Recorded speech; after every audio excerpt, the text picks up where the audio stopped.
afternoon, brother. How you doing? Pretty good. How you doing? Pretty good, pretty good. That's good.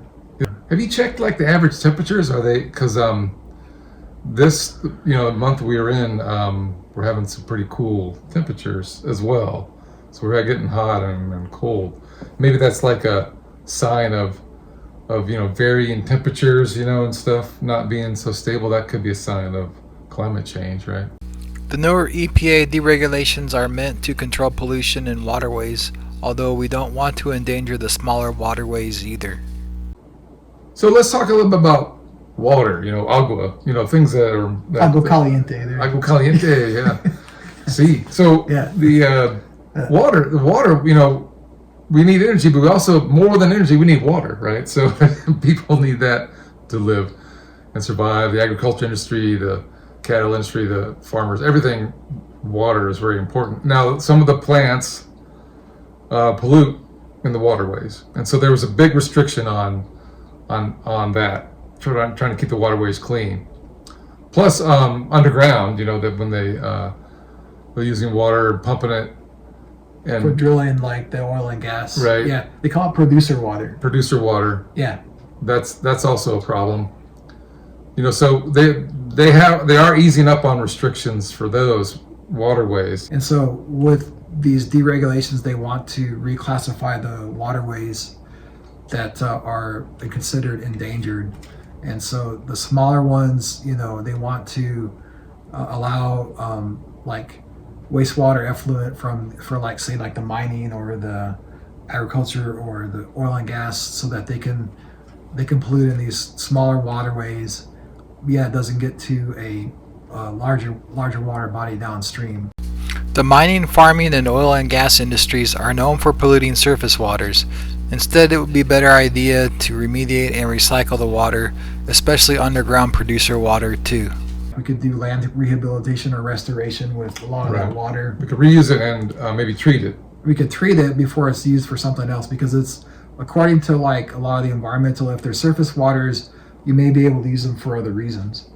So like, for example, you could use them, we're talking about restoring rangelands, or use them in industry for like cooling water. I think that's a good one, but we need to be really careful with that one, because like you said, a lot of countries around the world, they can't drink the water because it's so polluted, and so we need to be careful about how much we ease up on that. But yes, I think if we do it smartly, we can do it. Retreat the water, use it for land use out in areas, reclamation, water reclamation things as it goes into the ground, as long as it's treated properly. There's things that you can use it for, but not just dumping it somewhere. But yeah, let's hope that we're smart about this one. Yeah, and I think it's a good idea. Like, so one of the deregulations we were talking about is for the oil and gas drilling, and I think it's better to like bring those waters up and use them for something else, and maybe treat them so that they don't have pollutants or toxins in it. Because when you keep it underground, it can get to the groundwater a lot of times too. So that's even worse. Yeah. So at least these EPA deregulations want to change that policy. Okay, so good. We could use it. So that's a positive then. Yeah. The methane leaks from the oil and gas industry could be taxed, but it would be better to identify and fix them without penalizing the oil and gas industry. All right. So another thing I want to talk about. Okay, you mentioned CO2 is one thing, but there's other gases out there. Methane, we talk about methane all the time. Methane, what is 100 times worse than CO2, right? it's 20. It's 20. 20? Yeah, it's like 22. Oh, I got that off a little bit. Between 20 and 25. Yeah. That's right. Yeah, you're right. 20. It's right there. Still significant. So there was a big deal with the industries, like the oil and gas industries, for getting taxed on methane. Man, they had to identify how much methane they were leaking out in the atmosphere, right? So that's been somewhat deregulated. Do you know what they're doing now? I know under the Inflation Reduction Act, they were supposed to have a methane tax.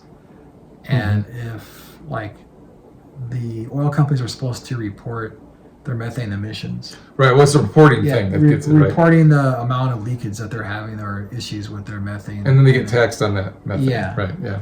Okay, which just means again that that taxes kind of burdens everybody that needs energy. So they're easing up on that. They're not requiring a report or identify those as much for this Deregulation Act, right? I think so. As far as at least reporting, like you're saying, the numbers, and yeah, but I think it would still be a good idea to at least identify what the problems are so they can fix it. Because I think it's good for the oil companies, not only for them, it's for all of us. But if they're able to fix those leaks and right, we don't want to let them off the hook here. Yeah, obviously, and I mean they have the technologies to do this. Like they have drone technology and sensors and satellites where they can detect leakages that may be happening and stuff. Right, because that's, I mean, like you said, methane's much worse than CO2. So, I mean, as far as greenhouse gases go, that's an important. I don't want them to just go, oh, hey, we don't have to report this anymore. Oh, let's just keep on. I don't want that. That'd be a bad thing. So I kind of have mixed feelings about this one, but if they're encouraged to still identify and fix the leaks without being taxed heavily, I think that's a good idea. You think that's going to happen? I hope so. I hope so too. Yeah. So some of these deregulations are of concern, but some I think are sensible. With the bottom line, right? I think for the most part, they seem like they're a good idea, and like I said, we need to have more natural resources, like more energy and all that. At the same time, we need to think about the environment, as well. And I think these are kind of more practical approaches that they're trying to do. That's my hope, is that they're trying to find this sweet spot, this balance between efficient production, low cost to the consumer, yet and as environmentally friendly as possible. Yeah. So the ones that kind of worry me are the methane and the waterways a little bit. That's so I hope that we are smart about that and don't go back to downhill a little bit and and causing more problems with those areas. But I think some easing up on them is smart as long as that's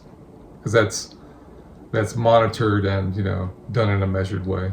We'll see you all next time, and we'll try to. This was more of an educational one. It wasn't like a, hey, here's something you can do. This is more of like trying to inform people of what's happening with some of the government authorities and the regulations. All right, so until next time, we're the Climate Change Brothers, and we'll hope that you like this video and you want to share it, and we'll talk to you on our next video.